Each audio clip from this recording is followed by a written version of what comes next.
Welcome to a whole new adventure within the Milky Way galaxy and beyond.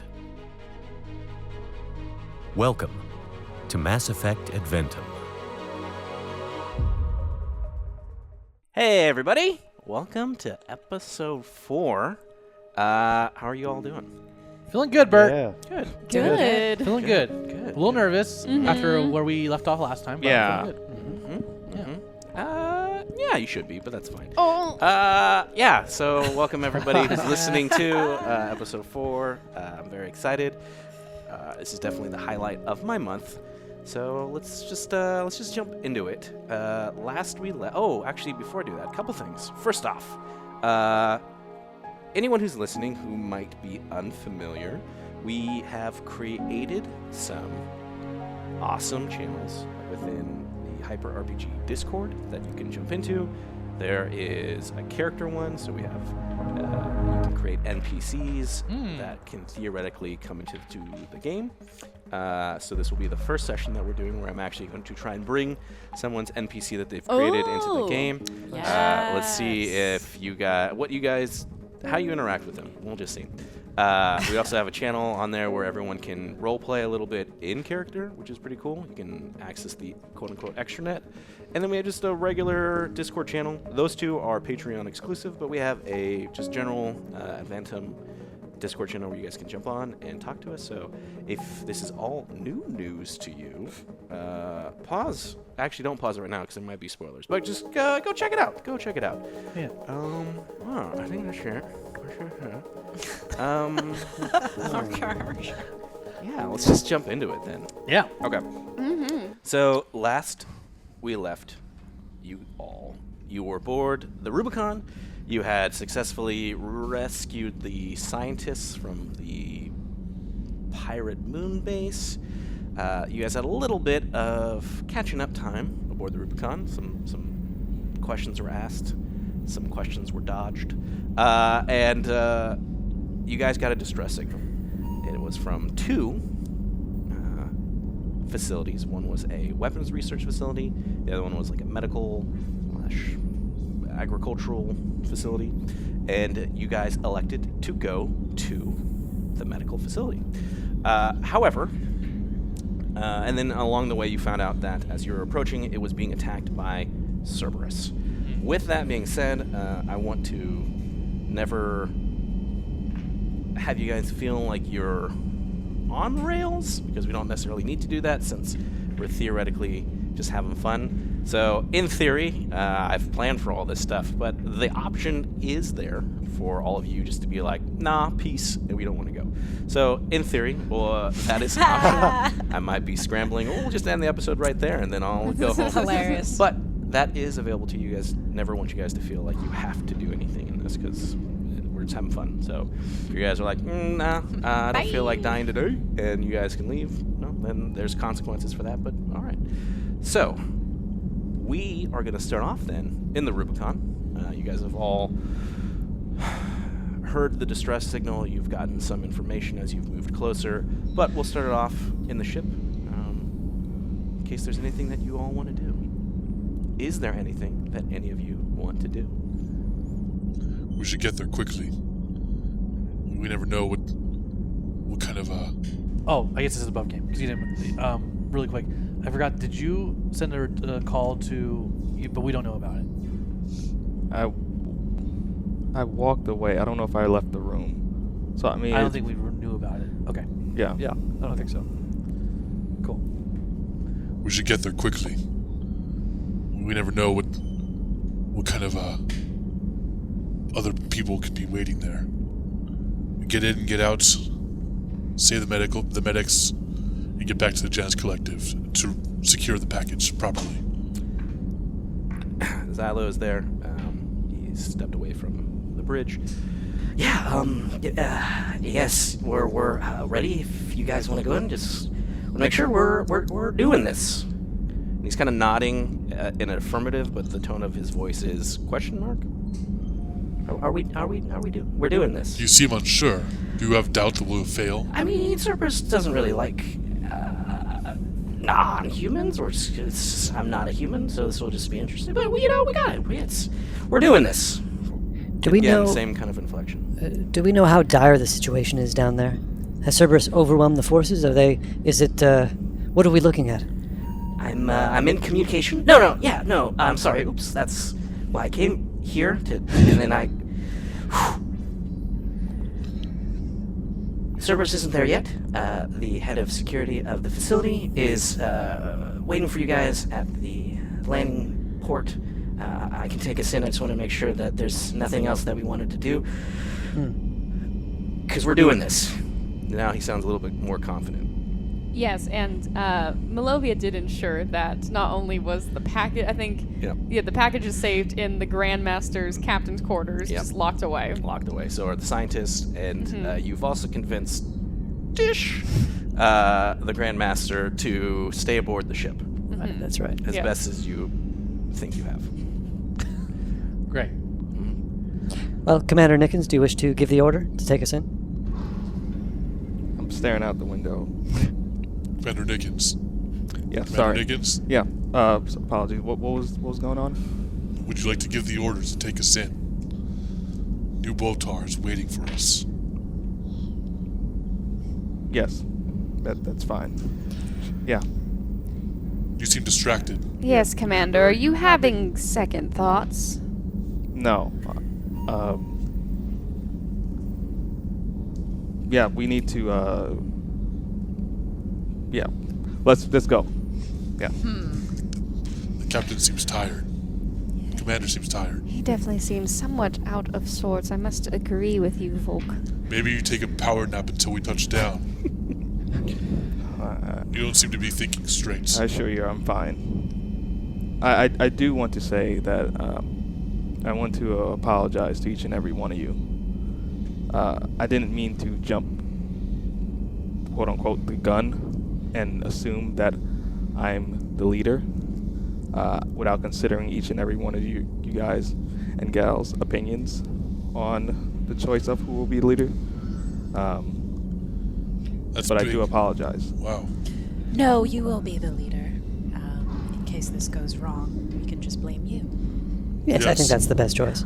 So you're telling us to go down, so if we all get brutally massacred, our insides ripped apart, and Here's the thing. used our head on spears, we can blame you. Volk, Sure. perhaps you have not. I don't know if you're very familiar with Cerberus. I must say that is not how Cerberus acts. No, I know, but I'm just saying if that happens, we can blame him. Once we are dead, yes, we will definitely blame him. For sure. Yes. Here's the thing, everyone. I need to tell you all something.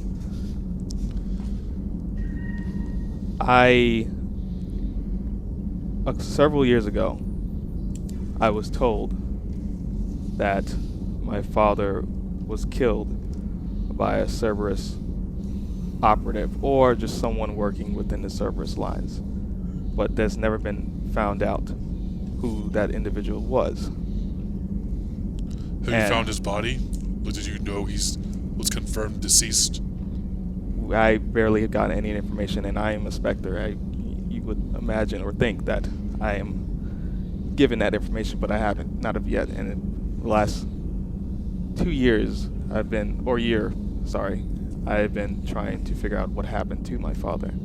So I'm a bit off, but I'll be fine when we get down there. Hopefully I'll get answers along with helping this facility deal with Cerberus, but Cerberus is nothing to be taken lightly at all. Sometimes when confronting with our past, the buildup we create in our heads is more severe than the actual turnout, so when we get there, I'm sure it won't be as bad as you think. Yeah. Well, Curious, though, that a Spectre wouldn't have this information. yeah, I agree. I Have you ever thought that someone was wanting to keep it from you? The ship kind of moves forward, so everyone feels that Xylo is taking the ship closer to the planet. Perhaps. I'm hoping that with Cerberus finally being able to confront them in some form or fashion, then I will get some type of answer. Commander, if we can support you in your quest for answers, we will.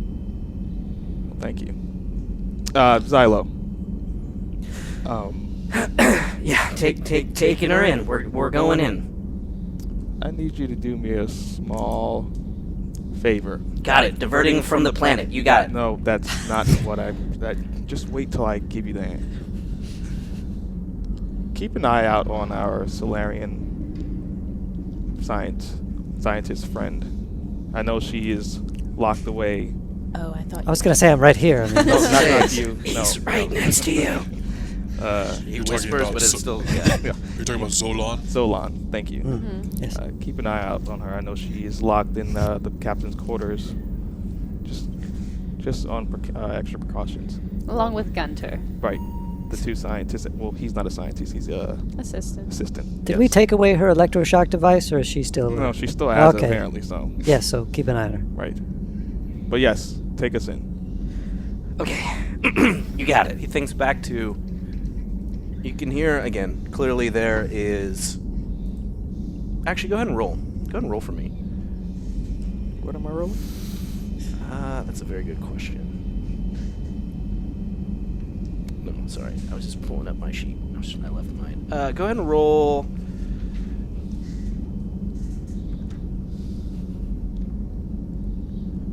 I guess do investigate on this. All right. It's 5. Ooh, no. Okay, so he just seems typical Xylo.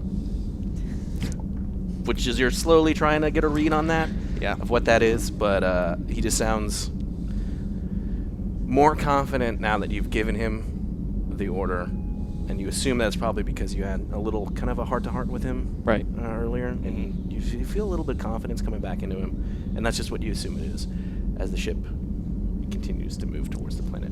You guys have probably about 20 minutes before you guys land. Is there anything that anyone wants to do? I'm going to leave for a bit to go to the the weapons. Was it area? What's it called? I forget. Armory? Armory. Thank Yeah. you. I'm going to the armory. Okay. I'll play some games on my Omni tool. Nice. Perfect. Meditation. Malovia wants to do a quick check to see if Porter Hillis, the head of security, Mm-hmm. is someone she served with. Oh. Interesting.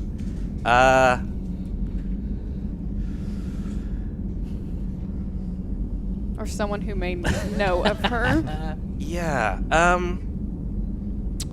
You don't have to do anything. I'm just gonna roll for this. Okay. I'm gonna roll percentile dice.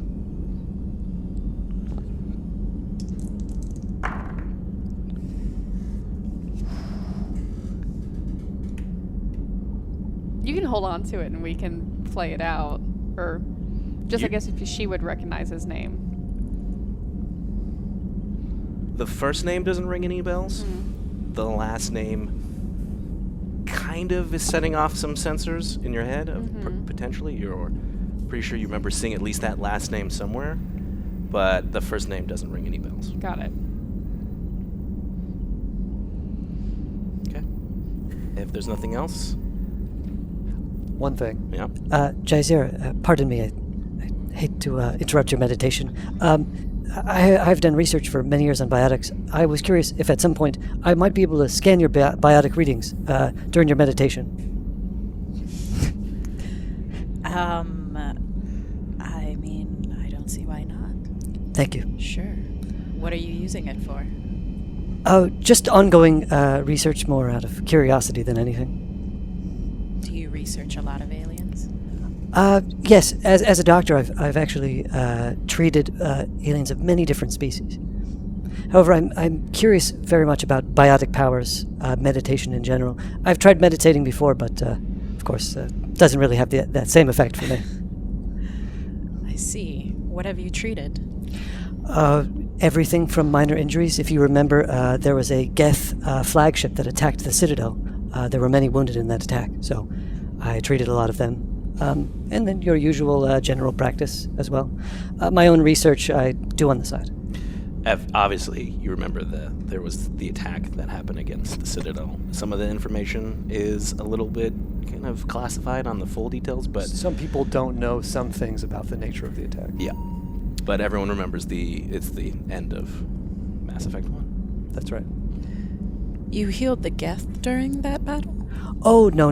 The debris from the battle, rained down to the Citadel, and we had many injuries down within the wards. So I treated many patients from that. Nearly all, I would say, have made a full recovery as of now. Well, we're lucky to have you. Well, we'll see. I've never fought Cerberus before, so that will be a new one. But I certainly appreciate you assisting with my research.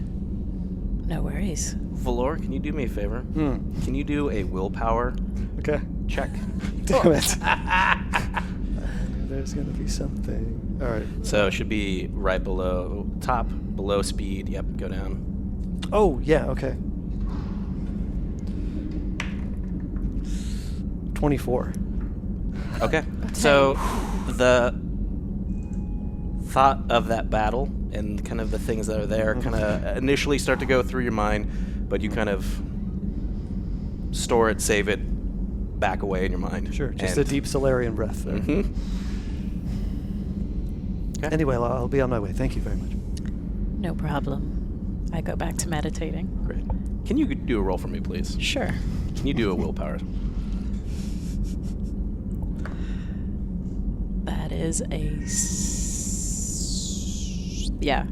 Oh, wait. Oh, plus I 3. have 3. 17, 18, 19. So after that, you kind of just, however you want to compartmentalize the conversation that you just had is up to you, but you go back to meditating and you feel very at peace and as if you're not about to sneeze. Hold on. Natural 20 on Willis' power. You, like the GM, do not sneeze. And, Okay. and you feel very much, well, I guess, walk me through this meditative process for yourself. That you're about to go into a battle, presumably. You're trying to save people, presumably. What's going through your mind? So I'm currently just sitting in a sort of crouch, and my eyes are rolled in the back of my head. Right now, I'm just collecting thoughts of processing what he told me, processing the information from Nickens, and just trying to currently just harness my power, my biotic power, to prepare for this battle in the best way possible. Sure. While also being very suspicious of both of them and sort of trying to process what this all means and what it could possibly mean. Sure. So you feel very much at peace. You feel very much in a zen where there's a lot of things right now that are outside of your control, and a lot of things that you're processing, but you know that what you can control is yourself and how you react to that. So you're feeling that whatever's about to happen, you're in a good place for it. Okay. Anything else? No? Well, Malovia is definitely going to eat a little snacky snack and pour herself a nice Drink. A nice drink. The Grandmaster did provide a spread that's still, I believe, out in that war room, so you can either take some of that. Jizera doesn't do carbs. My gosh. Respect. Okay, so everyone kind of does everything. Is there a gun range in that? In the ship? On the armory, like a small room or attachment? No. Okay. There's no gun range in the scout ship. Okay. There is what's the equivalent of... Actually, you know what? I'm going to see.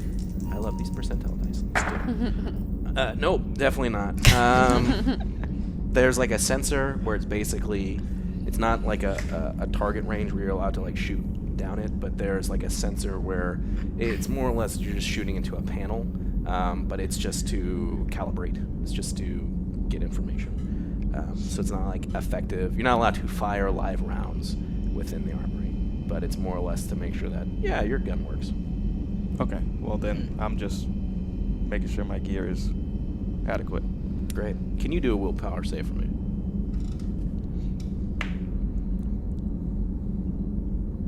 Is willpower? Where is? It's below, so it's like top of the character sheet, dexterity, constitution, all your stats, and then below that is saving throws. And it's fortitude, reflex, willpower. Okay. Well then, what? Okay, I got a.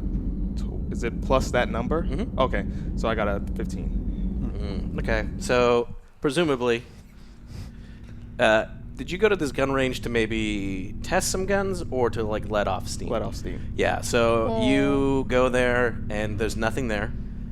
So you're trying to maintain that frustration that was you're trying to find an outlet for and you haven't. So you're essentially bottling it up.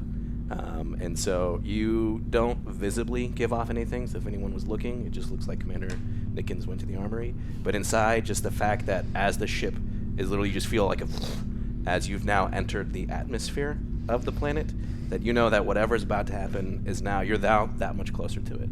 And the fact that you might be telling yourself, and it might be true, that you're there to rescue people, maybe you're there to save this research. All these things might, yes, still be true. But deep down, part of you, the fact that it's Cerberus, you can't let that go. Okay. I just continue to configure my weapons. Great. There's nothing else? Going once? There is actually something else. Yeah? Am I close to where the armory is? You kind of positioned yourself around there. I think I remember that. Okay. Also, you seemed, just based off the last time there was guns that popped out, and you Oh, seemed yeah. interested. I do. I would say yes, you were Okay. close to the armor. So I hear the shooting going on. And He didn't shoot. Oh, he didn't? He went there to shoot, and there was nothing there, so he Oh, was okay. just in the armory. Okay. In that case, since I'm positioned there, it sort of wakes me up out of my meditation state. Good. And I go over to him Sure. to start a conversation. Go ahead and roll your sense motive. Okay. And if you're trying, Nickens, to kind of reserve yourself, or, well, go ahead and roll. Let's just see what this is. This is 16 Okay. plus 2, which is 18. Okay. Nickens, can you roll your concentration? Especially because what I intend to do. It's a 15. Okay, so you're reading that there is something off. Like Yeah. there's maybe it's because you just got so in tune with your own emotions that the fact that someone is out of their own head, or maybe the emotions that they're battling internally, you're reading a sense, just slightly. It's a 15 to a 16, slightly, that something is off potentially with Commander Nickens. So I walk over to him and place my hand on his hand. Do you mind if I try something, Nickens? So you were lost in thought, and all of a sudden this sorry hand just gets placed on yours as you're about to go through into a combat situation. How do you react? Sure. Okay, Commander, this is not going to hurt. This is a process called melding of minds. I'm curious to see what is in your thoughts. Is the process already happening, or? Close your eyes. She and- says Oh. this. I guess you. She already put her hand on you, but she was kind of asking for consent, and you gave it, but then she explained what it is. So is there any moment where, now having heard what exactly she's about to do, that you want to react, or you're going to allow this to go? I'm going to allow it. Okay. So I start to have these flashes of different things going through my head, different faces. I have no idea who they are. Sure. Yeah, you start to. So if this is a melding where you're trying to, I guess, tap into the essence that is Commander Nickens, is this correct? Mm-hmm. Accurate description? Go ahead and roll for me. Oh boy. What am I rolling? Yeah, I'm trying to figure that out. It's 11. Let's do sense motive again. Okay, that's 13. Okay, so you're seeing. Actually, no, this would be biotics, I guess. Oh, yeah. So use biotics on this. Okay, wow. Well, that's... Is it... Is it my total or my? Yeah, it's the total. Oh my God. Yeah, That's 21. Yep. Cool. Great. Yeah. So as you start to, oh my God. Okay, so yeah.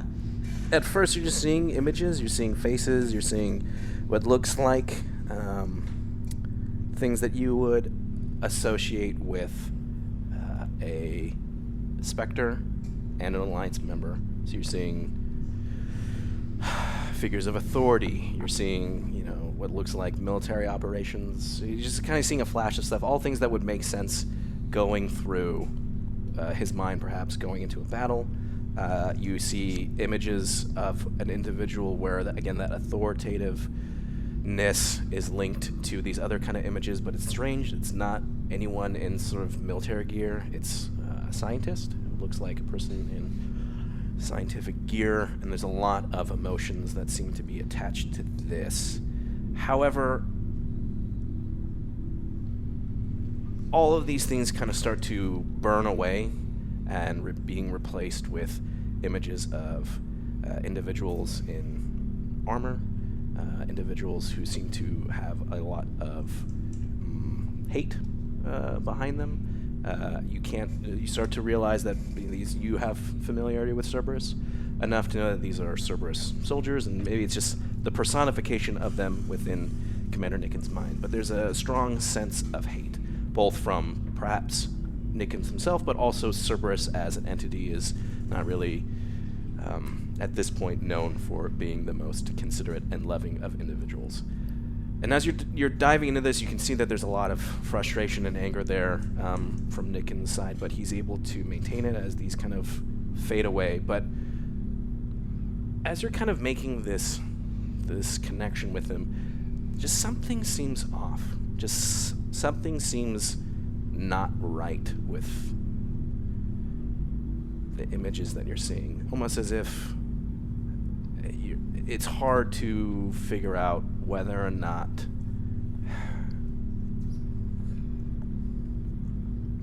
what is being given to you is accurate or not. Okay, I'm pulling out of the melding of minds now, exasperated. Wow, that was a lot to take in. I don't think this is the best time to get into this, but I feel like something is off. I don't think I feel like you're lying to us. I don't think you're Alliance. I am. Or maybe you don't know you're not Alliance. What do you mean? I'm a graduate of Alliance military, as well as I'm a certified Spectre. Those were all images that you saw. I mean, I know how Asari Justice Cards work based on past dossiers of what happened with Commander Shepard when they were dealing with the Collectors. One in particular named Samara. That she too is a Justicar. So I know the surface layer of what melding minds would saw. But in terms of what you saw, that's accurate. It should be. The ship shakes. Ugh. And you just hear the Volkirk in the background. But as it comes to a stop, and you hear as the ship is slowly starting to pressurize to the planet, and you hear Zylo. Yeah, you were here. I guess pack your warm gear, because it looks cold. Well, Commander, I hope for your sake you're right. And then I take off. Okay. Let's go. And I eat a piece of bread and walk out. Great. I'm going to pack some warm gear and head out as well. Cool. So you guys all kind of assemble your gear and head out to the back of the ship where there's like a ramp. And instantly, all of your warm gear, whether it's extra layers of clothing, perhaps, or internal systems within your armor starts to compensate for this cold wind. So it's almost a shiver goes down all of your spines, but you know, perhaps it's more mental than it is physical, as you know, your suits start to heat up a little bit. Snow instantly starts to kind of come into the ship and just melt as it starts to land on little flecks of snowflakes land on the hull of the ship. And before you is Nuboter. How far away are we from the base? You've landed directly in one of their hangar bays. Okay, great. So the base is right there. You can already see that there are individuals making their way out to you. One of them clearly looks like a Turian. Are you Portar? Porter? Port. How'd you? Porter, yeah. Yeah. Portar. Portar. Portar. Portar Weird Hillis. He's not quite to you yet. Oh. Sorry. Oh, so sorry. you have a minute in case there's anything. Malovia, for a moment, just tries to get herself together Sure. and tries to look a little more sober. Okay. This looks like Arturian. Yes, it does. Well, I say we just stand here until he arrives. And No, it'd we be should faster if we walk just, to we should them. walk He's to pretty him. far away. Commander He's says kinda walk to them. Let's walk. I'll start walking. This is going to be a very good day. Yes. It's a good start. In and out. Let's go. Can I do like a awareness check to see if there's any explosions or gunfire going off? Yeah, no, it's pretty obvious to all of you that it's not like you've landed in a combat zone. So there's no small arms fire, there's no explosions, there's nothing. Clearly what looks like the base is in a state of like lockdown or defensive state, but there's nothing that's going on that would indicate that Cerberus has you're entering a hot LZ. Okay, so then shall we go to Porter Hillis? Porter Hillis, Yeah. yeah. Let's So you go. see a tall Turian, taller than perhaps standard Turian size, in what looks like combat armor. However, there's no helmet on as he's approaching. You can see that there's a little bit of some scarring that's on his face as he approaches. Oh, good. You're here. I received your message. I'm so glad you answered the call. I'm a little at a loss for words. I didn't expect the Grand Master to be here. He's not here, is he? No, Porter Hillis. He is on board.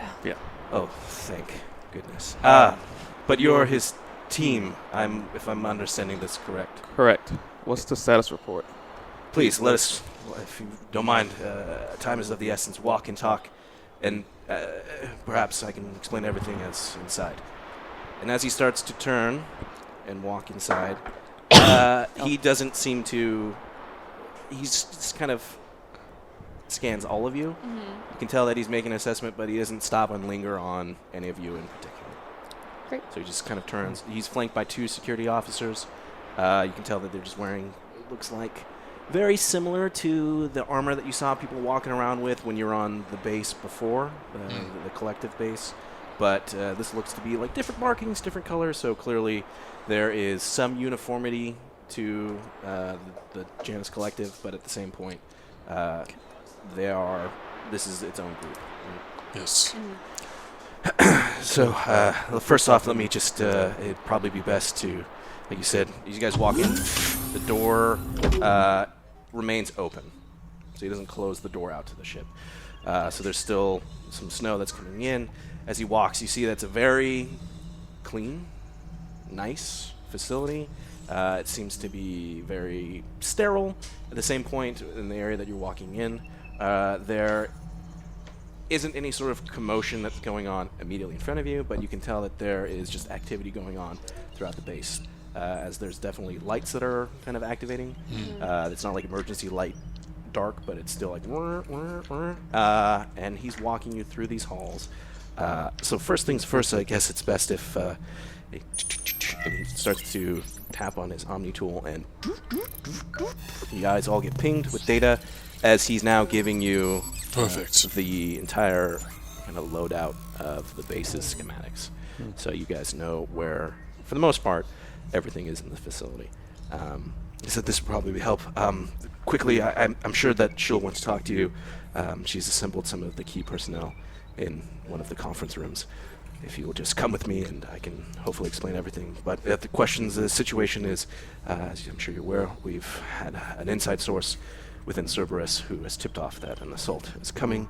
It seems to be a massive assault across multiple different facilities. We're all trying to handle this as best we can, but situation as it is, resources are stretched, and we are in charge as best we can to evacuate as much as we can before Cerberus gets here, but time is of the essence. They could be arriving within the hour. Then we better move. We don't want to... Indeed. Let's have a clean getaway. Was your inside source able to say, perhaps, why Cerberus was making an attack? How did Cerberus learn of all of the different Janus Collective outposts or facilities, I should say, and why this coordinated attack now? Was your source able to let you in on any of that information? Unfortunately, our contact has gone dark, and I can only fear the worst. But my assumption is, as it's not that far a stretch of the imagination, clearly what Collective is doing is directly opposed, perhaps, with what Cerberus stands for. We are a group that's committed to survival of everyone, at least all who are willing to participate. And as you can understand, the Cerberus group is all about, it just kind of looks directly at Commander Nickens, humans, and pushing them forward. Yes. Cerberus's goals are still an issue that we all continue to deal with. Porter Hillis, is everyone ready to be transported out of this facility? That's the conundrum. As he enters, he's taking you to a room, and it opens up. You see a war room, our conference room that's turned into a war room, as you see hastily kind of prepared. Boxes are in there. There's like weapons and stuff, but you're seeing like security personnel trying to hand them off to other individuals. However, right as you guys walk in, you clearly see that there is a person of authority, at least how they're presenting themselves. Anytime they say anything, everyone kind of like stops and listens. It is an Asari scientist. She is there giving out orders. Perhaps it's best if she explains. So I walk up to her and ask, "Oh, good, you're here." Yes, there seems to be an issue with your personnel or how you're doing orders to ship everyone out to safety. It's a matter of numbers, unfortunately. That seems to be the case. What's the numbers? There are too many people and not enough ships. It's a matter of getting people out in waves and prioritizing how we send them out. You don't have any shuttles? Or We have some shuttles that are being prepped.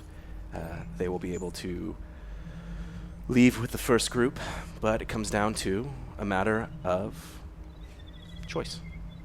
What do you mean choice? Did you split them up by their ranks or your job status? What do you mean choice? Well, she kind of taps, and you see there are currently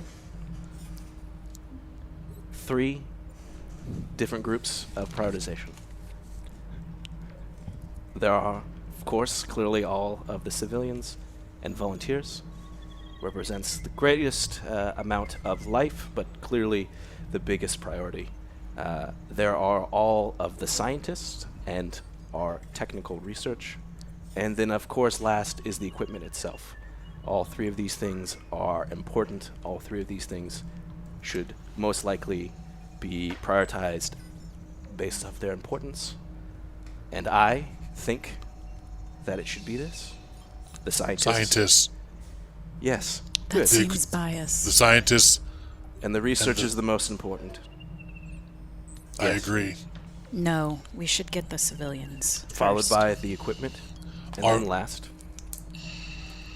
is the volunteers. Out of curiosity, what is your plan for the Rubicon? How can we help? Your ship. What can we carry? Whatever we can get in there first. I guess it breaks down as simple as this. This is now kind of a little bit above gaming. I'll explain to you. There's these 3 distinct groups that you have. You have the civilians, you have the scientists, and the research. And Damn you, Mass Effect choices. Whatever you choose first, presumably, is going to be will be safe. You'll have enough time to immediately get that out. That is what they're prepping all the shuttles for. That will be gone. The next 2 priorities will come down to time, and if you have enough time to get them all out. So what you really need to figure out right now is how would you like to prioritize this evacuation. She has clearly demonstrated that the scientists and the research is the most important, followed by the equipment, then the civilian and volunteer population. There's also a 4th contingent, which is the security, but all of the security is going to be obviously defending the base. I must say,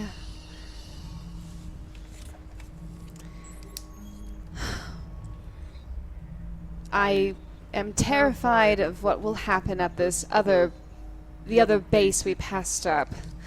If those schematics, if whatever is at that location falls into the wrong hands, I fear the same for this location as well.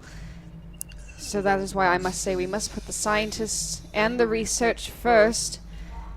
Anything to help the Janus Collective overall. I'm sure these volunteers and these workers knew what they were risking. Exactly. As we all risk a lot out here. However, then I would say we put the civilians second.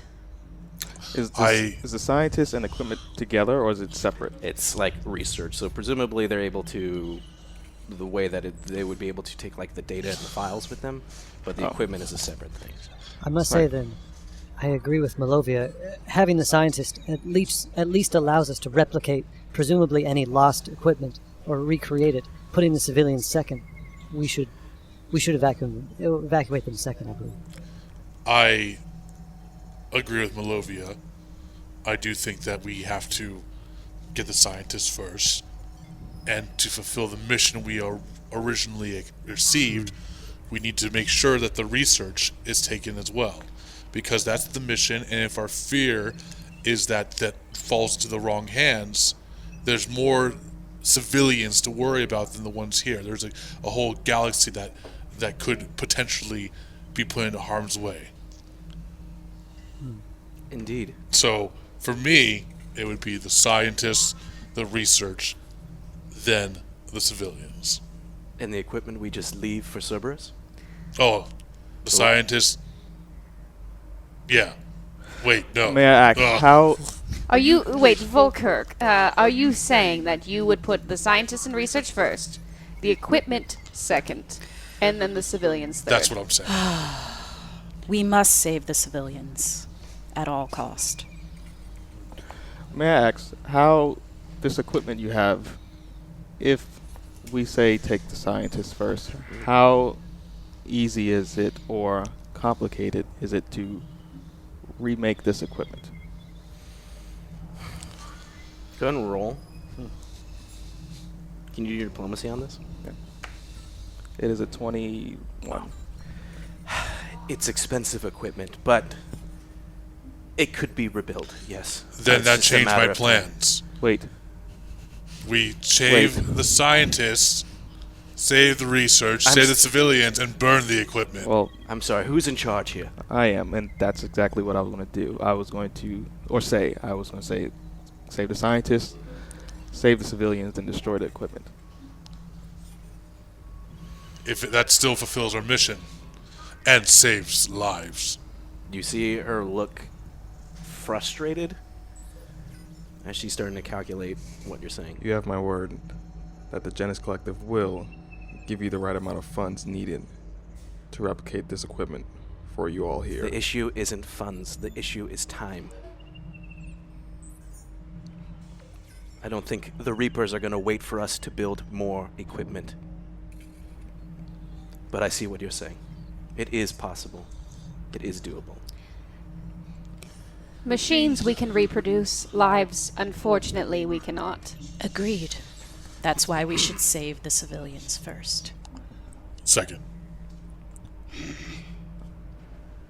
I say first for the scientists. I think the hierarchy of scientists, civilians, and then equipment. Of course you would say that. You're Well- scientists. Well, Well, I also agree. I also put that forward as well. That was the mission we came here to do, to salvage the scientists. We are all volunteers for the collective. We are not part of the collective. well, even if we put the civilians second, they will still be likely to survive. It will just be on us to defend them. How And I think we're likely is capable. it, though? Well, more likely than if we put them as the last priority. We need to make a decision quick, because every second we waste is a second that they can get How closer. about this? You see Porter just, yes, I agree with the Krogan. What if we split, like we leave a number of us here while maybe one or two of us go with the shipment of making sure they're fine. That way we'll have more of a defense against Cerberus while want they're shipping. This is Splitting, Porter I'm speak. talking about us. You want to split your forces. Commander, I don't think that's such a good idea. Granted, I appreciate you acknowledging how incredibly powerful I am. I am but one Krogan. We would be stronger if we fortified together.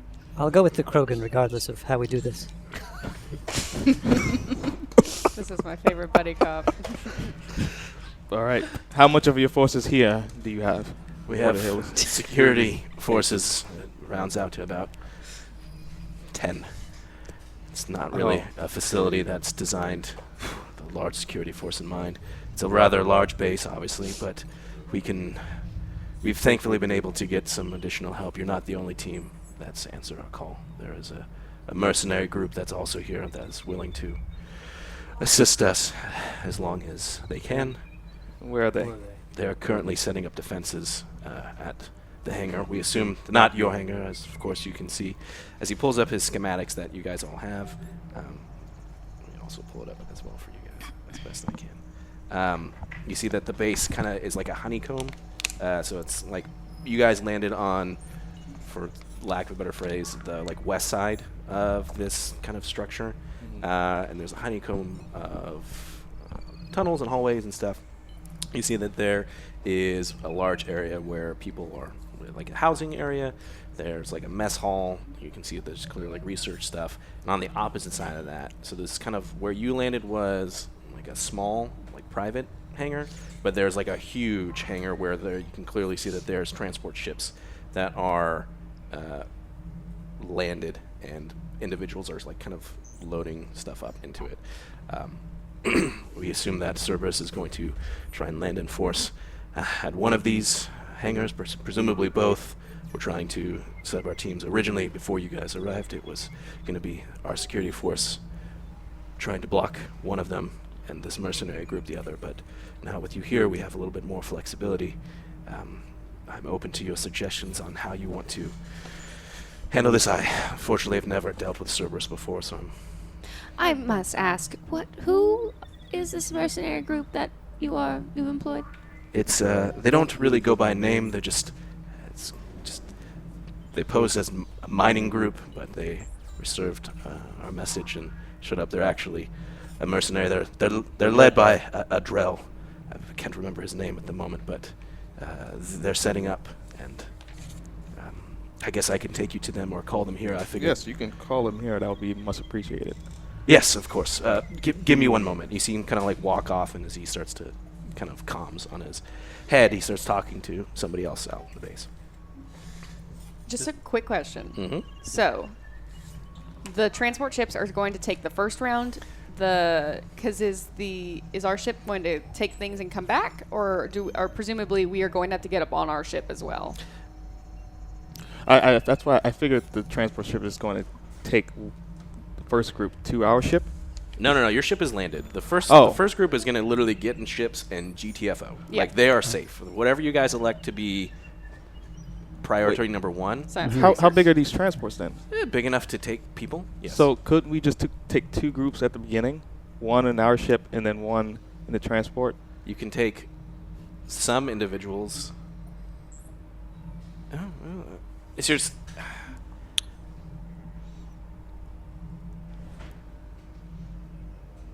Okay. Sure. You can take some people in the Rubicon.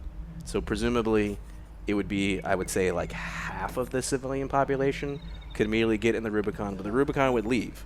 So presumably, it would need to then go somewhere, drop those people off, leaving either you guys stranded, or if you want to go with those people and elect just to leave half of the people here and come back, you could theoretically do that too, where if you wanted to take them, take basically group 1, scientists and research and the transport, it leaves. Half the civilians, you guys leave and come back and see what's happening, you could do that. Does Cerberus have landing craft? I mean, couldn't we just commandeer something like that? But yes. In the Rubicon, yeah. Because I would imagine, yeah. If there's a shortage of ships, then perhaps taking some of our own to enhance the evacuation efforts could be help speed this process. That could be a good idea. But we might have to seal off one of the hangars. I mean, if there are 2 hangar entry points, I'm not a tactician, but perhaps blowing one up so that Cerberus can't enter through that way could be helpful. But then that would not allow for the remainder of individuals to make it aboard. Say we move the Rubicon and we destroy that hangar. There's no way for the Rubicon. The Rubicon would then have to land once again in the non-destroyed hangar, which could prove perilous, especially if Xylo is on the ship by himself. Right. Too risky. Right. Let's see if I can pull this up so you guys can see this. If you can see this, hopefully this works. But if this is like this map, right? That's a good map. That's So nothing like my this drawing. is sorry. I should have emailed this to you guys all beforehand. But if this is like the big hangar. You guys landed here, right? So you guys have walked in. You guys are in this conference room. You guys are in this conference room talking. So theoretically, right, there's a hangar way down here. There's this whole facility. There's this hangar up here. And then there's buildings and stuff in between. So, in theory, right, if you wanted to block one off, right, there's this other side here, right? That makes sense? That makes sense. Well, we have mercenaries on the defense. Either way, this decision's going to be very difficult. Yes. But we need to make one. Fast. What say you, Commander? Yes, Commander. I say we go with the original plan. Scientists, And the research on the Civilians. transport ship. burn the rest. Where's the sorry? She's right there. Okay. She's like dictating orders. What are your most desired or most preferable equipment pieces that you would prefer to have if we could take some? Well, there's 2 primary things that we need to probably get out of here. That is our our advanced medical facilities. We have for lack of a better phrase, we just call it the tube, but it's an incubation that allows us to grow food at a rapid rate. And then we also have a medical facility as well that is for dealing with. She kind of doesn't finish her things. Important. Go ahead and roll. Do your diplomacy on this one more time.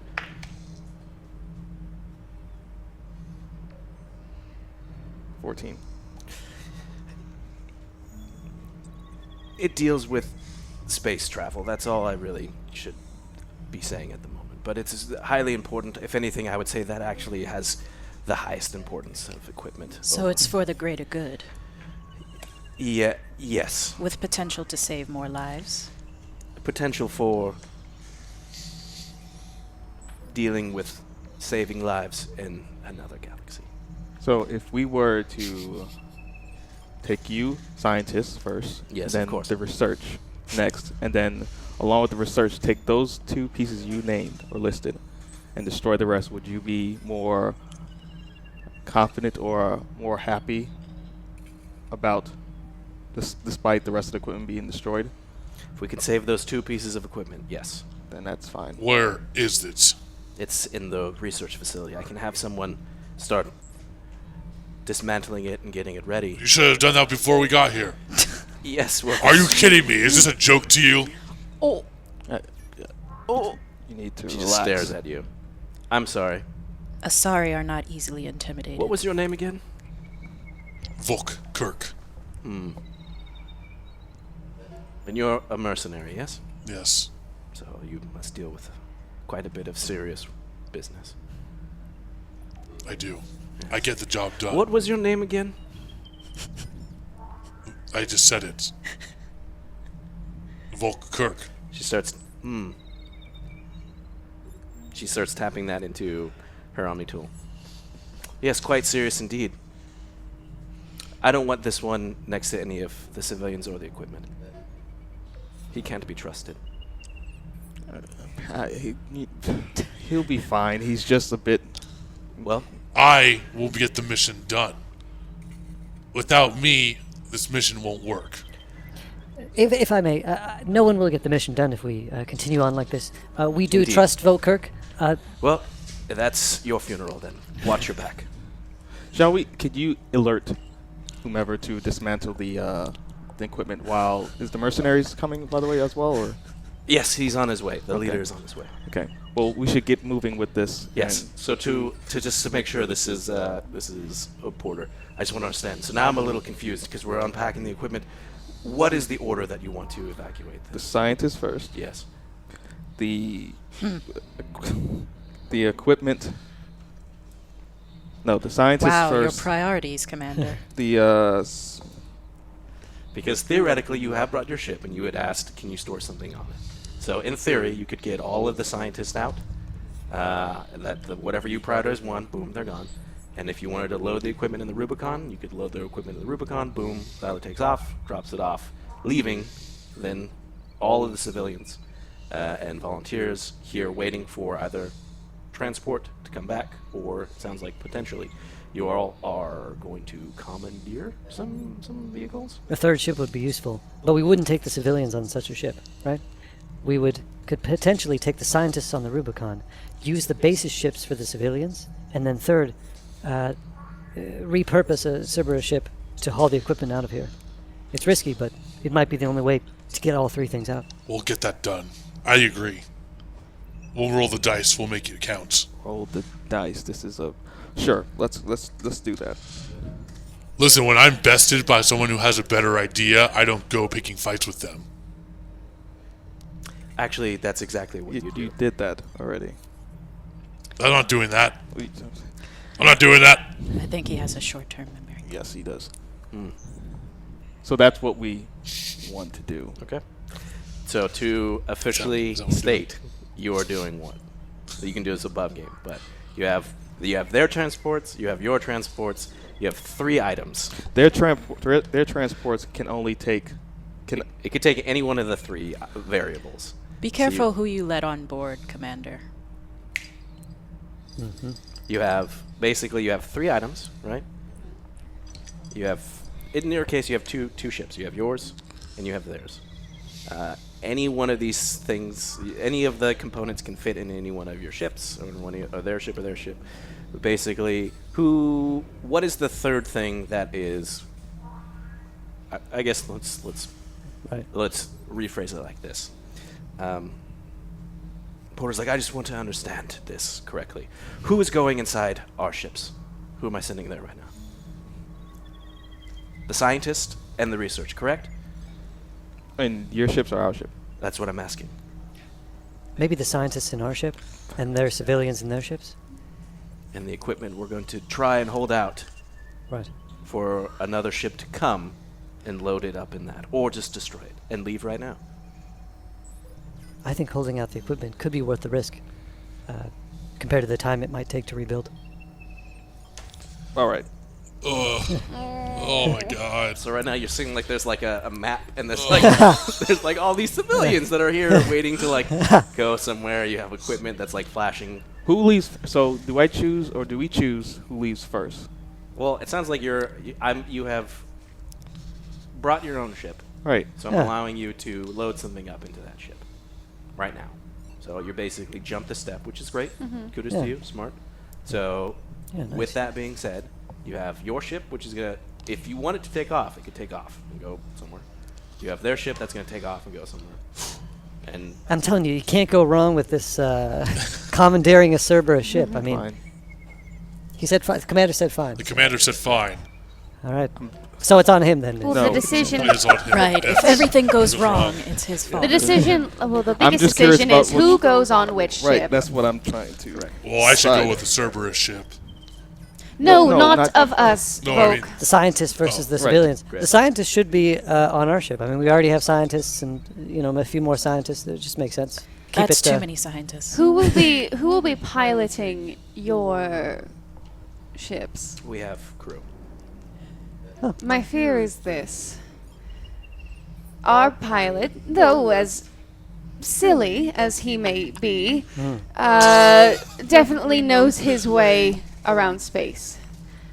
However, and we also have a cloaking device that's making an escape very, very feasible.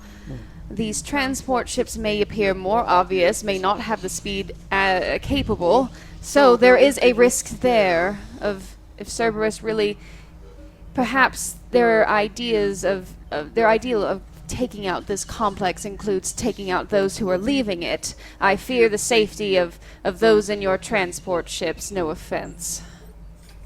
Of course, well, if we get whomever or whatever in the ship now and it leaves, perhaps we can do it before Cerberus arrives. But time is of the essence, and I'm afraid that we are running out of it. Wonderful. Have you begun dismantling of the equipment? Yes, it's in the process right now. If it was something that you wanted to get off in a ship, you could do so right now. I think we're more or less in agreement here. Yeah. I think that we are. Just say the word, Commander. It's all on you, Commander. This is Make the your final call, choice. Commander. Entirely up to you. We back you up until this goes wrong, then we don't back you up on that choice. right. So scientists on the Rubicon. Cool. Yes. Yes. Yeah. Scientists on Rubicon. They passed the civilians on the- their. On their ship. The transport, and then Yeah. we will stick around to commandeer a Cerberus vessel to then take the dismantled equipment on. Correct. Perhaps with any leftover security that could help us along the way. Yes. Excellent. Good Right. job for a I small love strike this team. decision. Get that. Strike team. Let's go. You see, as Porter's understood. Good plan. I will have the scientists go to your ship, and just to confirm, your ship is taking off. What? Yes. What? Sorry. Say it again. Yes. Yes, it is. Your ship is taking off with the scientists. We should be fine to Well, hold we can- out. We can Famous handle, last words. we can handle some Cerberus soldiers. Understood. Yes. I don't like the I don't like the way you said that. He leaves. Stop smiling. Right as he leaves, you see him kind of nod as Adrel walks in, and Adrel, you can tell that this one also has kind of scarring all over him. A little bit younger than perhaps maybe some other Drell, if any of you are familiar with Drell in particular. Comes in, you see that Porter kind of talks and points to you, and this Drell kind of walks up. You can tell that there's definitely a bit of there is like a rifle that's kind of slung over his shoulder. Walking in, clearly the gear that he's wearing looks like to be some sort of mercenary. He approaches. Yeah. Yes, you are also here to help. Oh, you must be the leader of the mercenary group. Yes. I wouldn't say the leader. I'm just, I guess, it's complicated. We're all a group together. We make decisions. One person shouldn't be making a choice that affects all of us. That's kind of ridiculous. Oh, Well- yeah. Well- Totally ridiculous, yes. I'm sorry, but you wanted to talk to me. We were organizing the defense, but it seems like we've come up with a plan. I have me and my crew that are ready. We were just here to try and get the civilians out, but it seems like we're sending them out right away, so perhaps then we're good and we're ready to leave. There's very, very valuable equipment on this base. Equipment that it would take a very long time to replicate. We must hold out and defend it until a small team can reach an extra, either a commandeered ship or a return shuttle to bring that equipment off planet. completing the evacuation. I'm sorry, you want us to stick around and fight Cerberus for equipment? Yes. We were told that this was a rescue operation to save civilians. Well, they said that this equipment is very valuable to the point where they're not sure if they can remake this equipment in case something worse happens. This equipment will benefit more civilians than are currently aboard this. Blanking on the word. Base. Facility. Base. Yes. I'm sorry, she's been Nuboter? drinking. You've been drinking. This is for the greater good. Never mind that. Might I ask you, are you being We're paid for completely this, or is this capable. out of the goodness of your heart? We were told that people were in need, and so we stopped by. It seems like that problem has been solved, and unless you're telling me there's a reason to stick around and it's this equipment, I'm going to probably have to say that I'm taking the rest of my crew out of here. This equipment will save thousands of lives and the galaxy. We must. Perhaps millions. But it's going to put my crew in danger right now. You were hired to help us, correct? We came by out of the need to distress signal. Perhaps before you leave, you can help us do one simple thing. We have both the Rubicon and the transport ships leaving. Perhaps then we eliminate one of the potential wings, the landing docks where another vessel could land, thus isolating the one landing pad, thus making our acquisition of a Cerberus vessel that much easier. It's risky. It If would you could trap help us us. destroy one of these docks before you leave. We're going to stay because we believe in the importance of this equipment. If you do not, that's your choice. Yeah, we're not going to hold it to you. Go ahead and We understand. roll your diplomacy. Yes. Oh no. 14. Look, we can set some charges and blow up one of the hangars, and we can stick around for at least to see what's gonna come. But to be honest, I'm for not to do any fighting if that's possible. How many credits would you need to stay? Interesting. Wow. How much is your life worth? That's good. Go ahead and do your diplomacy for me.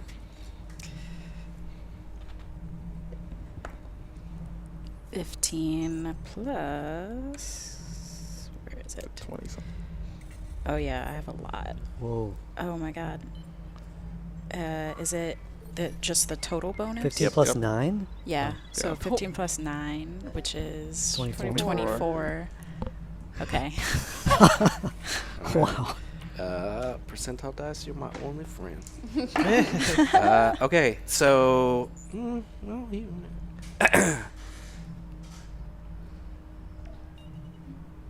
Alright, you got me. We're kind of a little bit down on our luck right now. We could really use some credit, so if that's the case, I don't know, what seems fair to you? Commander, you're part of the Alliance, right? You should have money. How much early a couple episodes ago we got a certain amount of credits You sure given did. to. How much was that? Oh, yeah, there was a bunch that was put in the Rubicon in case you guys could bribe the pirates. That's Right. correct. Oh, that's right. Oh! It was... And you were also getting paid 10,000 credits a person. Yes. Yes. So 10,000 a person. It's I don't- 50,000 right there. I don't know if I put the number down for the other one, so let's just say it was probably 20,000. 20,000 a person. 70,000. There's 20,000 like in like that case. That's literally just aboard the Rubicon. That was supposed to be in case you could convince the pirates to. Do 20,000. Okay. So Yeah. You get And then the you, case. on top of that, each one of you guys. Don't tell him that. here's the thing. Commander, How- I can go get the case right now if you'd like. Yes. How's We have the payment 20,000 ready. credits sound? We're just moving some equipment. Or we're just Yes. holding off Yes. until then. Correct. That's right. Yeah, we could do that. Yes. Malovia is going to make her way onto the Rubicon to go get the case. Great. So this is now that you guys have this plan in place, which is scientists aboard the Rubicon. You grab that clearly before the Rubicon takes off. So scientists are being loaded up there. The civilians are being loaded up into the other transports. And you hear basically there's like a progress report. And for contextualness and sake of easily definable stakes, there's like a little bar that shows up on your Omni 2, which is like equipment preparedness meter, and it's just like a little meter, so you're gonna see it, and it's like moving up, and it's like 20% ready. Okay. So with that, just right off the bat, ships start taking off. I'm curious about something. Did our pilot? Oh god, Xylo? Did Xylo have anything to say to us before he left? Xylo, we're gonna walk this through because the individual introduces himself. This is the mercenary that's working with the Drell, is Kalar Vecht. And he's walking with you to go get these credits. So at this point, you guys have this, basically all these different things that are happening at the same time. You have ships that are taking off, people getting ready to take off in ships. You have security crew. You have Kalar's group that's also kind of coming with you because presumably he's like, Well, which hangar do we want to barricade? The one that you guys are at or the bigger one? The bigger one. I say. What do you say, Captain? Funnel them into Commander? a smaller space? Yes. Yes, the bigger one. Okay. Never mind then. and he like sends them back. So he's not. So it's just him coming with Yeah. you. So they're working. So now you have like these mercenary groups. They're again. They said that they were miners, but you're like also seeing like, well, you guys are mercenaries. They have equipment. So you're seeing them set up what looks like explosives. They're gearing that up. People are kind of moving everywhere. So he's walking with you. Mm-hmm. So I'm sorry. So you guys, how did you just responded to this call, or? Yes, we were alerted of this distress signal, and we responded to it. You don't work with these people. We've been hired just as you have. Well, I guess I've technically been hired right now, but I was responding just to they just seem a little odd. Aren't all scientists. Yeah, I guess that's true. Wow, I mean, okay. Are you here? No, it's just the two. It's just the two of them walking to the Rubicon. Okay. Yeah, you. I was gonna I'm say. gonna insult you in front of you. I'm just trying to be charismatic. Sorry, to Right. context. They're walking. Yeah, okay. They've walked off. This is basically They're going to the Rubicon. Good. To get Just the like credits. in a hallway, like okay. Yeah. As you pass by. Just pop. You see this Solarian head like pop out and then like go back in. Valor's going to dwell on it the rest of the time. Learn all scientists. Wow. Okay. So tell me, how did you and your mining friends, how did you and your collective form? Our group. Your group. Yeah, we just met over time, and one thing leads to another, and start off doing. I mean, clearly, it's obvious. Mining is the front. Mm-hmm. We're a mercenary group, but you do one mission here, one mission there. No one can do it on their own, right? Right. You need a good group. Agreed. I must say we do share that in common. Does your group have a name? Not yet. We're still freshly formed, and so we're still figuring things out, but perhaps a name is much needed. A name really makes something official and brings it together. Yeah, I was gonna say no names because I just don't want people to know who we are. But Oh, so like ghosts. ghosts. That's a good name. That's cool. That's a good name. Yes, but like you said, you need a good crew, and you need to trust everyone in your crew, otherwise it doesn't work. Agreed. I also, be frank, I also trust credits, so we're here. Yes. Yes. And we do have credits. So you're saying like as this is happening, you're seeing like all these scientists who are like totally bundled up in like fur and stuff, and they're going in the ship, and Xylo is just, you see the Grandmaster's there who's just like ushering everyone, and he's got a sword. He still has his sword. has his sword. But he's technically like at the ramp. So he's just I haven't left the ship. I'm just. This is still part. You're doing a of wonderful job. Go ahead and roll. Do your diplomacy on this one. Ooh.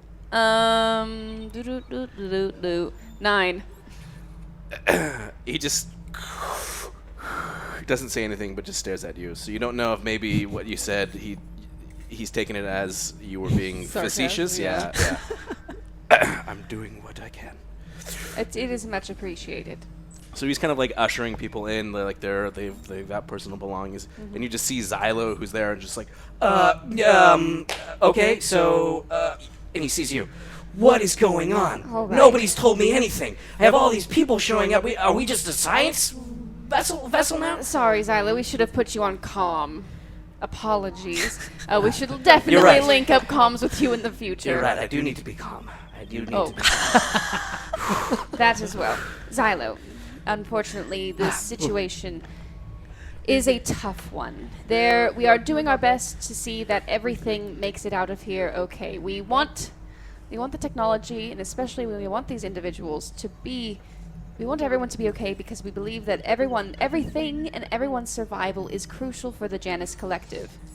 Thus, you will be leaving without us and taking the scientists and hopefully returning. Is there, this is out of question, this is out of game. Is there a way that he can calm us, or that we can, link up with him so that we would know if he comes back and is or if we know that there's ships in the ships in the atmosphere, or we tell him don't come back? That's a good idea. Or is there a way for us to contact Xylo? if he came back to the system itself, yes, he'd definitely easily be able to be like, hey, I'm in the atmosphere, I'm here, this is where, it's a ship, it's a fleet or whatever, right?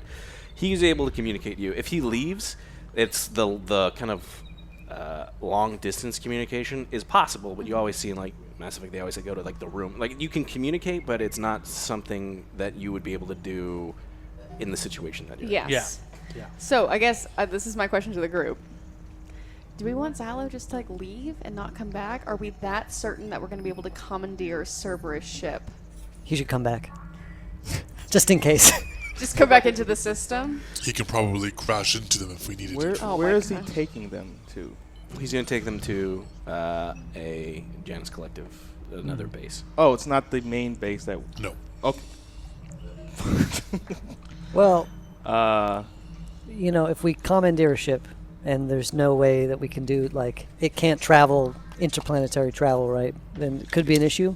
Maybe having him come back as a contingency could be a useful thing. If you don't hear from us, if we don't show up in X amount of time or something.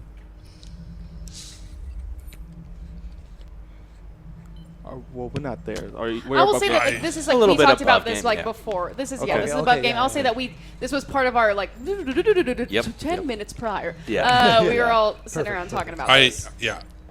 I do think we give him X amount of time and come back if he doesn't hear from us. Right. He has a cloak, so. But I do think that we'll be okay. I think so. I think we were fine. So what is that time frame that I'm telling Xylo? I'm back in about 2 hours. Sure. Don't say it like that. Don't like it. Look, Xylo's back.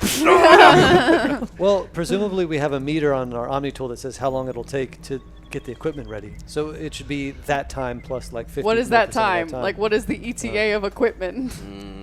Good question. I would say that the amount of time it's taking them to disassemble all of the equipment is probably going to, I'd say about an hour and a half. Valor. Yes, sir. I have a question. Yes, Commander. Would you be able to aid in disassembling the equipment with them, since you are a scientist, to help speed up the process?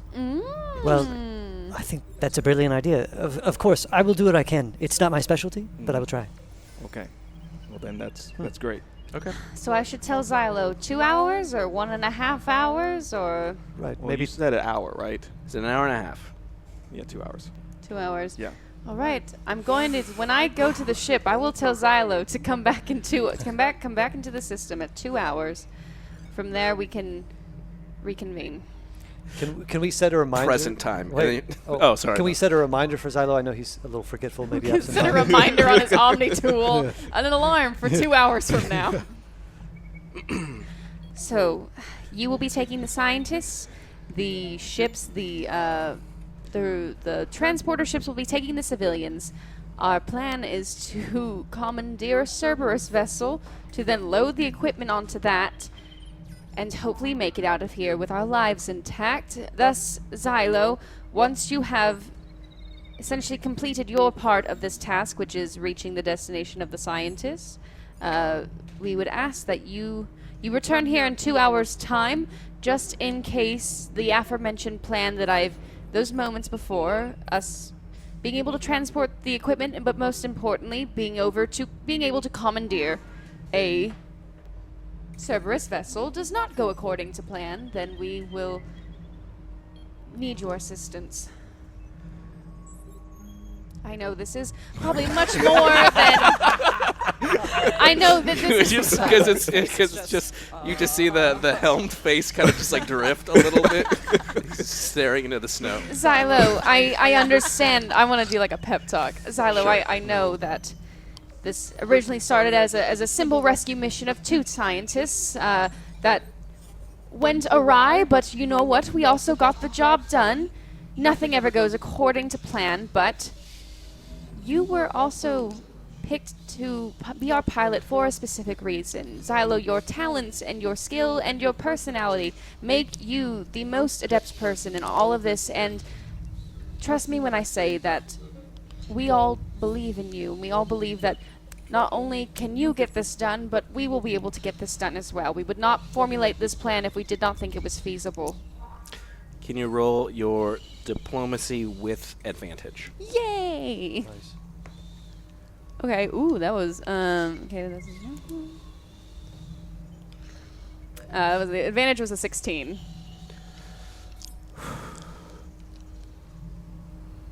I won't let you down. And we won't let you down. You got this. Go ahead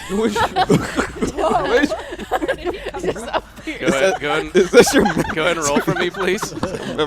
Are you on calm or are you up there? Can you roll your hide for me really well?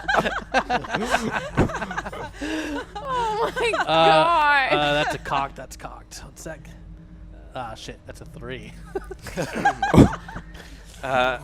It wasn't like a moment where you turn around and he was there. You just see him like kind of like this is Volker like stomping through the snow, and he just heard like the last bit of that conversation. You're like, You got this.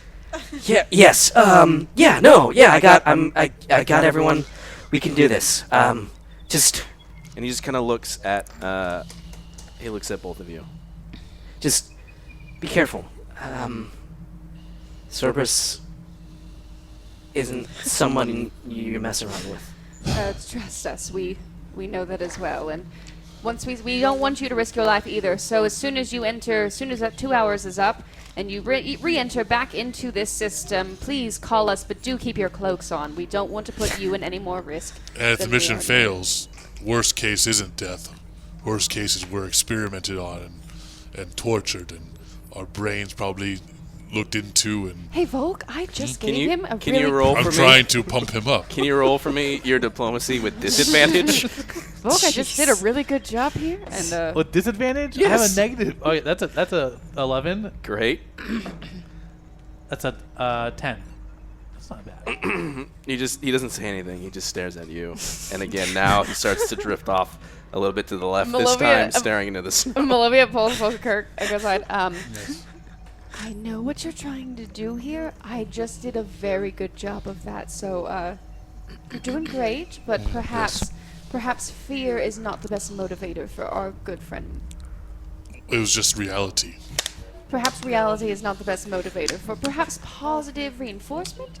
The idea is that we will be successful because we are all capable and that we trust him as he trusts us. Xylo, if we succeed, we will not be torn open and experimented on. Is that better? You're going to work on Should it. get everyone aboard. Yes. And Malovia goes to pick up the case of the credits. Great. Great. You just see Kalar, who's just there kind of observing all this. We're a very new group. I'm sure you and your crew had to work out some kinks beforehand, as you became more of a strong unit, and we are just growing pains. I got your back. Kolar. See. And here are your credits. And you have my back. Yes. Yeah, I got your back. I'm on it. Where do you want us, I guess, where do you want us to post up? Let's get ready for them to come. Great. Post up, hide and jump and surprise. Yes, that's good. Volker, can you do your spot for me, please? Oh my god, I am not speaking well today. Really? My spot? Yeah. Oh. 23. You notice that Kalar has a rifle that's slung to his back. However, it's weird, and you take a look at it, and you kind of look at it some more, and you realize that it is definitely like what looks like some sort of sniper rifle, but you're familiar enough with all of your work that you've done that this looks like a weapon that is actually not designed to kill. Kolar. Yes, should we go talk to your Commander Nickens and figure out, I guess, what the plan is if this... And you kind of see it as, like, the Rubicon starts to take off. In the distance, you can... you can see kind of ships from the other hangar taking off. So again, imagine if there was like a mountain in between. So you're seeing them rise up and start to go. So all this stuff is kind of going on. Let's go talk to, I guess, your commander. Yes, let's go. So as they start to walk back in, we'll cut to like what was happening with everyone else during that time. So imagine if they kind of all walk off. You see, you see Kalar and Malovia walk off as she's going to the credits, and like shortly thereafter, you see Volker kind of like following after them, so he disappears. Maybe he was trying to be stealthy or not, but he just kind of like walks off. So you guys are all in this war room. People are starting to do things. You had given an order to Valor to go help with the equipment. But imagine while all that's going on, was there anything that you guys were doing? Sure. I just wanted to ask, Commander, I will help disassemble the equipment, but if you need me, please page me via the Omni tool. I will come to assist you in combat in whatever way I can. Sounds good. Shall I head over there now? Yes. Okay. So I'll just go ahead and leave them there. You know exactly where it's at because you have The blueprints? Blueprints, The schematics. Yeah. So it's just Jazeera and Commander Nickens. Again, this war room, it's like busy, but people are starting to move. You notice that the scientist that you were talking to has also left. She is opting to assign herself to the scientist group that is leaving, so she is going to go aboard the Rubicon. So Porter has given you his comms, so he's in communication with you, but he's starting to organize some of the security teams, trying to do what he can to like set up some defenses and booby traps within the base itself. So you guys kind of find yourself in a room that was super busy and chaotic, and then all of a sudden, just as there's almost like a and break, and just now it's just the two of you in this room by yourselves.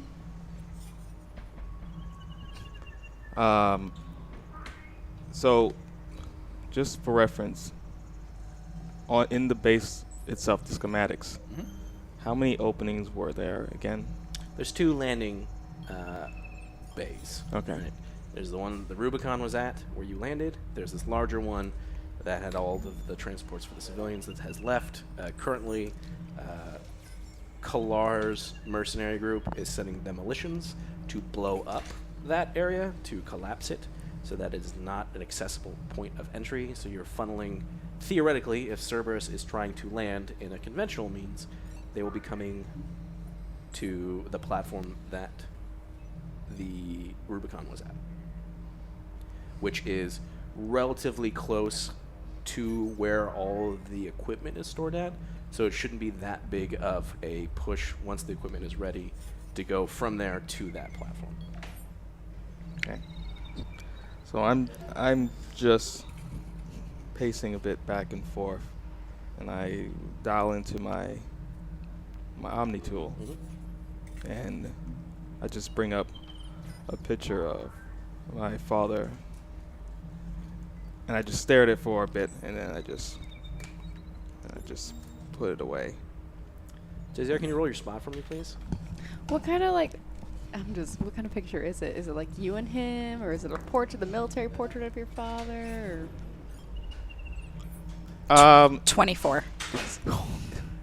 As he pops it up for this brief moment of this image, and you can correct me if I'm wrong, it's an image of an... Oh, no, go ahead. Actually, go ahead and explain the it's image. it's an image of how he looked right before he passed on, and how I looked when I just graduated the N7 military. Oh, so it's like a graduation photo? Right, yeah.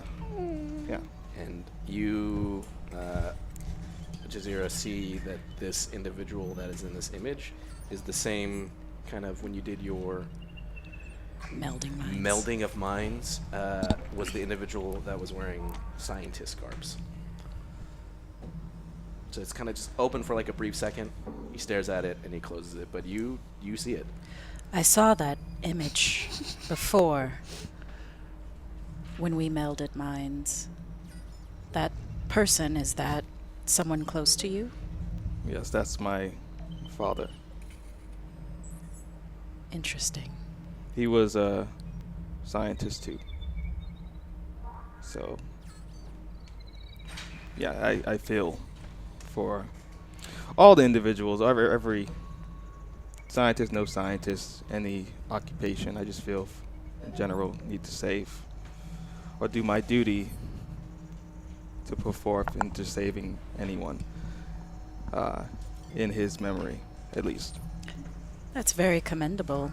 You seem to have animosity, though, towards some of those people in the imagery that I saw. What exact images did you see? Would you like to see again? I can actually show you what I saw. Sure. Great. Can you roll your biotics for me, please? I got 20. Great. So, and your goal is to show him what you saw. Exactly what I saw. Okay. So, imagine it's kind of like a black for a sun, right? You know, sorry, like their eyes go. And then you're seeing like these images, and it's like these images that you are familiar with in a sense where you're seeing exactly where your graduation from the N7 program, becoming a Spectre, some images with your father, like that image pops up. You're also seeing these images of like Cerberus that are kind of like popping up. Again, imagining it is personified, the personification of Cerberus to you, where it's these individuals with these helmets. Remind me, this is above game. Do you have an understanding? Would you know who you do or do not know how your father? All I know is he was killed by Okay. a Cerberus. Then that is it. Yeah. Okay. So that's what you see. Yeah, that's accurate to my understanding. Can Jazeera, since you're doing this again, can you roll for me and do sense motive? Oh, yikes. That is a 6. Okay, so it's just you're processing. You're caught up on what you saw and those same feelings. Nothing new emerges from it. How are you feeling? Melding of minds can take a lot. Nickens, can you roll for me, please? Can you do your? I'm gonna do willpower on this. It is a 22. You feel fine. Due to my training in the N7 Alliance, I've had exercises where I would have to do stuff with my mind to sort of keep me calm in the wheels of battle, so it's something I'm used to. You also seem to be used to Cerberus. I'm not. I just know of what the dossiers have said, especially with the past events of the Collectors. That's all I know of Cerberus.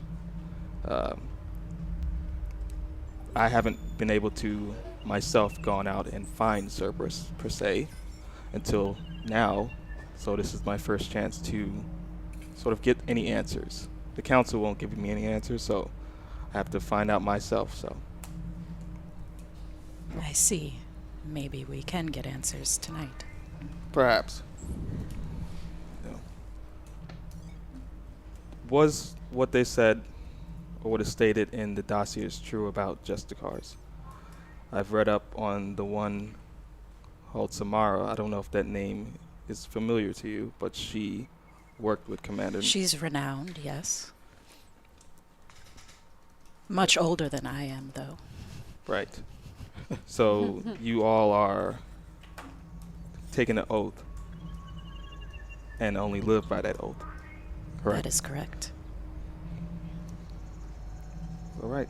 Well, like the dossiers said, I have no reasons to not trust you. Just letting that out there. I appreciate this, Commander, but I will do what I have to do if you are lying. I respect that. And I just look out. Is there windows showing the ship, the two ships leaving? Not in here. Okay. There'd probably actually, you're inside the structure, but there'd probably be one of the Oh, a monitor? terminals. Or, okay. Yeah, there's a monitor that's up. So imagine, again, with all this going on, you're seeing those ships. You're seeing like the Rubicon take off, and you're seeing those things, the civilian shuttles take off. So we're going to cut then to... Oh, just me by myself. You by yourself. Valor, you know where the science facility is. You were told to go there. Do you go there?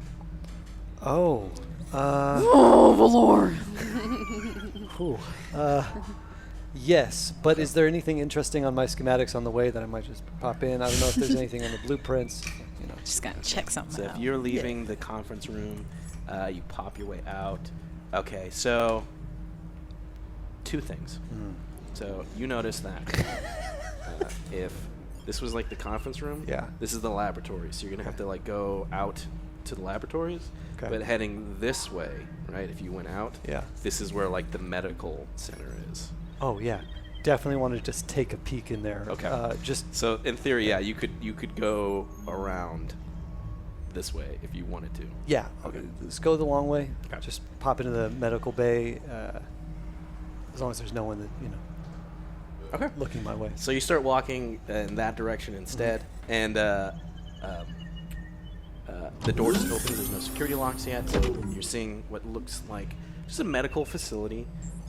It looks a little bit in disarray as opposed to like the rest of the facility looks pretty clean and organized. This looks like it was not ransacked, but people in a hurry were grabbing things, moving stuff. So there's a little bit of a disorder to it. There is one security personnel in there who looks to be wearing the same kind of armor that Porter was wearing. So you know that this is like the base security. Right. He opens up. Oh, human male. Oh, hey. Did you need anything? Sorry. Oh, yes, I apologize. We're just completing some of the evacuation of the supplies. Now, can you point me towards the sort of priority medical supplies? And I could also use a re-up on the Medigel, please. Go and roll. All right. Re-up. Re-up. Do your diplomacy on this one, 'Kay. but do it with advantage. Okay. Okay. Well, it's not going to be that one. Could be done. It's just a 13. Okay. Sorry, you asked for what? Medigel, please. And then any priority supplies that we need to get out of the base right away. We've already moved the supply. We've already distributed most of the supplies to all the security and the mercenaries. Shoot. Yeah, I think there's something around here. He starts to like kind of move something. Go ahead and roll for me and do your spot. Mm-hmm. Okay. There's a dice tray right in front of you. Yeah. It's okay. I already rolled it. It's just a 6. Okay. I don't know why. You are right. Okay. So you just see this individual who, I think Metagel. He just kind of is coming off as just nervous, right? Just nervous. Presumably there's like this battle happening potentially, so understandable. I think there's something here, and he grabs it and he comes up to you, and this is for you. You wanted Metagel. He gives you just one. All right. Well, hey, cool. Go ahead and roll for me one more time, and do your sense motive. Okay. He did it again. Are you kidding I don't know. me? It's right there. Hey, roll the way that you want to roll. Yeah, man. Yeah. Thanks, guys. But it's also a 6. Okay. So. Oh my god. Dang. You're just maybe it's just all of everything going on. But I think I'm a little more focused on getting to the other place, and so. Okay, so I'll go ahead and take my 1 Metagel and exit. Thank you very much. Yes, thank you, and just kind of walk out with kind of like not really much of a goodbye, and just book it to the laboratory. Okay. So you just leave that guy there. Yep. Okay. And you make your way there. Door opens to the facility where the equipment is at. This is like the research center, and you're seeing that there's a lot of like technical crew that are like doing dismantling it, trying to do it as best they can. They're doing it quickly, but you see that there is one female human scientist who is in there, who is directing kind of their actions. No, you don't. Be careful with that. That's extremely expensive. You can't. What do you? This is not how you're. And she's kind of like running around frantically as like all these people are trying to quickly dismantle stuff. Right. Excuse me. I think there may be a way to optimize this procedure. Is there any way I can help? I am Dr. Volo Rao of the Rubicon. She turns around. You can just see that there's just bags under her eyes. She has not slept what it looks like for days. Her hair's like a little like disheveled. Oh my! Tell you what. Why don't I can take it from here? You've been relieved. If you need a break, I can go ahead and continue this operation for you. Who are you? Oh, my apologies. I'm Dr. Volo Rao of the Rubicon. I don't know what any of that means. I'm part of the Grandmaster's team. Okay, go ahead and roll. Do your diplomacy with disadvantage. Oh, no. Okay, this one's going in the dice tray. Okay. Okay. Yeah. So that is a. Ooh, that's 16. Okay. She just looks at you. The Grandmaster's here, and you see as she starts to kind of straighten her clothes and she starts to like rub her eyes. So, why didn't somebody tell us that he was coming? Oh my! Why is he here? The base is about to be attacked. We need to get him to safety. Okay, the Grandmaster is leaving with the key scientist, but our goal is to get this equipment bundled up and out of here as soon as possible. Yes, but I can't leave. I'm staying behind to make sure that they don't break anything. What exactly is your position here? I'm one of the scientists on the program for the Eradicator. The Eradicator. Interesting. No. There's no time. But we'll talk later about that. We need to get you out of here. Let me manage let me optimize and manage the remaining efforts here. You rolled for your diplomacy well, so she's like, I just need a moment to sit down, maybe some caf. But no, I cannot leave. I need to make sure that this gets off the planet, or it's all for nothing. All right. Well, then at least let me help. It seems like you can. Can I use like my electronics or repair knowledge or something to, I don't know, make this go faster? Yeah, go ahead and do your science skill. No, there is none. So, do electronics or repair, whichever is better for you. Cool. They're the same. Okay. 26. Okay, so immediately you're looking at this, and you're just seeing like all this crew who are taking things apart, and just with a quick scan, you instantly see how to optimize this process a lot quicker. Dang. So you start to communicate this to everyone. With that being said, can you roll your diplomacy one more time? Damn it. All right. It's just a 7. Okay. You really know how to optimize this, but explaining it is a little bit harder. Oh, than no. So you're just hey, this is what you need to do, and like that, you start to come in and start. Well, go ahead, and Okay, no. So this tube is going. Oh, sorry. Oh, hold on one moment.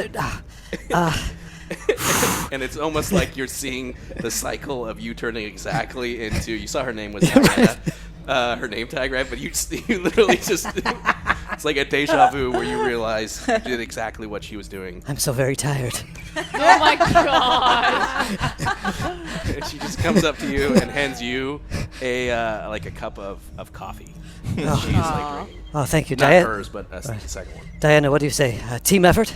Yes, we can do this. I believe it's just the problem is, and she just looks at you and like leans in. Their brains are very small. Right. I think we'll need to become more.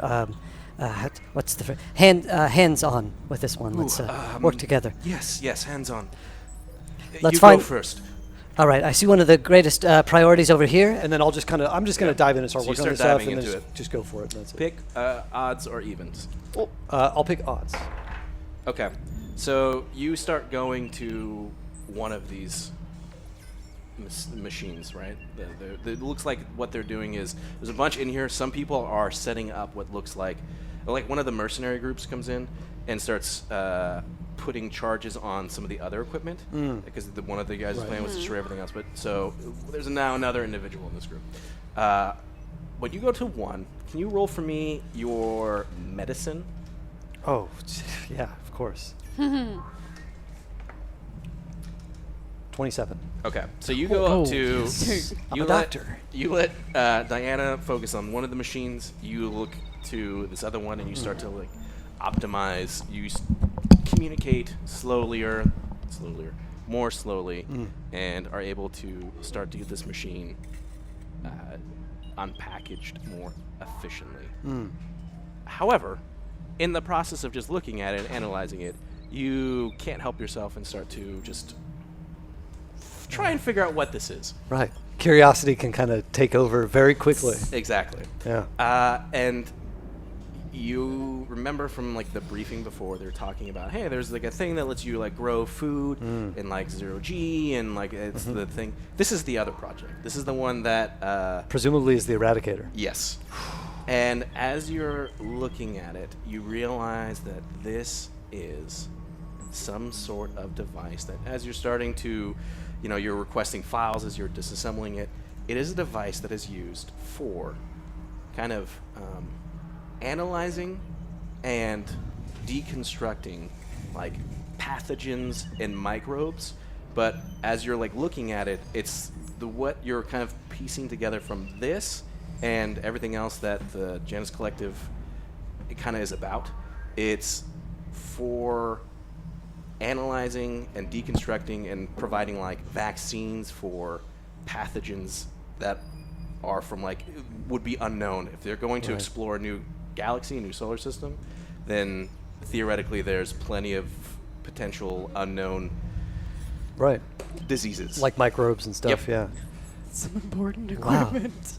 This is phenomenal. It's incredible. I mean, I'll just kind of ponder that as I'm sort of, disassembling it. Great. But I'm going to keep that knowledge. Great. So this is all kind of syncing everybody up then. One last thing, we're going to cut back to Malovia. As you're walking back into the facility with Volkirk next to you, you have Kalar.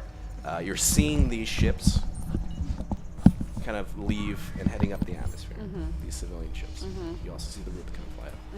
You get a ping on your Omnipol. She immediately opens it up. It is a response to your letter from your mom. If I remember correctly, you had sent a message being like, hey, I had found some work. Things are like looking up.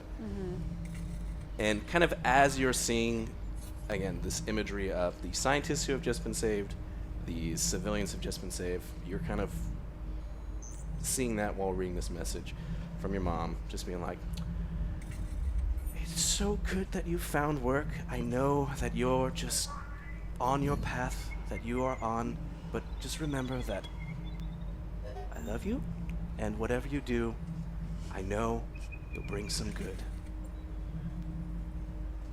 So this is actually the first response she's received from any of her messages in almost a year now. Yep.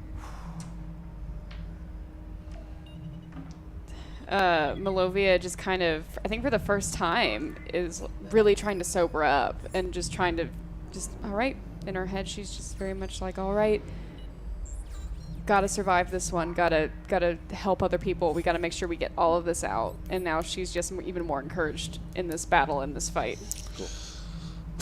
So now it's just wait, right? Yeah. So with the updating efficiency of what is now been able to do with the equipment, it's now like what that time was like an hour and 30 minutes. It's now just an hour. So you're seeing like a lot of progress come through. At this point, people are securing corridors. They're getting ready for the assault. Everyone's kind of like now. After a certain amount of time, an explosion goes off as the mercenary group like detonates the explosives out in the hangar bay. So everyone's now kind of focusing on defending this one section. You guys all have a brief moment where presumably all of your paths come back together. You can just say it's in that conference room. No one else is there. You guys have a brief moment. Are we all ready for this? Yes. I'm ready. Ready as we'll ever be. I believe so. I'm a little worried about our mercenary friends. I don't think they've ever killed anybody. Why do you say that? I noticed that Kolar has a rifle that doesn't look like it looks like a stun gun. Doesn't look like it's meant to kill. Well, if it can incapacitate them for a set amount of time, I think that's reasonable. Exactly. Yeah. If we're trying to overtake a vessel, I can see how that can be of use. Yet I do feel your fear for their safety, Volkirk. It is a bit odd, isn't it? Yes. Mercenaries that don't kill. But they Yes. respond to distress signals, specifically for those that are civilians. Yes. Some trying to be heroes, keep to some sort of code, it seems like. As long as they get the job done, it should be fine. As long as they can incapacitate him, like you said, it's fine. Well, it seems that all of our pieces seem to be in play. And now we just wait. We'll be ready. And as you say, we'll be ready. You just hear "mwah, mwah, mwah," as the light goes from like the normal lighting with the emergency lighting to now like red. It's the typical like, oh crap, this is about to happen. As someone says over there, it's probably actually Porter who responds, Cerberus shuttles incoming. And It's time. it is time. And with that, I think we'll call it. Oh my gosh! Damn it! Thank you, everybody. I know we're building up to it, but bear with us. But this is good. You guys unpack a lot. Yeah. We also packed a lot, right? Because the gear. I don't know. Dude. No. Yes. Oh And my the people. gosh. Gear and the people. Cool. So thank you, everybody, for checking that out. Just keep tuning in. We're in another one for you. I think the goal is to try and continue to pump these out as much as we can more often, so you guys can listen to them more than just once a month. That's right. So I'm not going to say that we're potentially just going to record another one right now. Who knows? We'll just find out. So Yeah. with that, everybody, I guess I don't know if I've done this before. Let people know who you are and where they can find you. Can we do that on a podcast? We can do that on a podcast. Yeah. Yeah, sure. Go for it. All right, my name is Emily Rose Jacobson. You can find me on Twitter at frankly_Emily and on Instagram with an extra underscore. I'm Matt Acevedo. Find me at the Matt Acevedo. Everywhere! I'm Naeem Stewart. You can find me on Twitter and Instagram at The Vicious Fool. I'm Tanea Rivers. You can find me on Twitch at twitch.tv/Riri and also on Twitter, Riri_TV. I'm Evan Glessner, and you can find me on Twitter only at EmbroideryMom22. Dude, Embroidery Mom. Yes. I literally tried to tag you in a photo, and then I was like, I don't remember, and we already started, and I was like, I forgot. It's all good. Cool. Thank you, everybody. Until next time, keep making really tough decisions. Cool. Peace. Peace.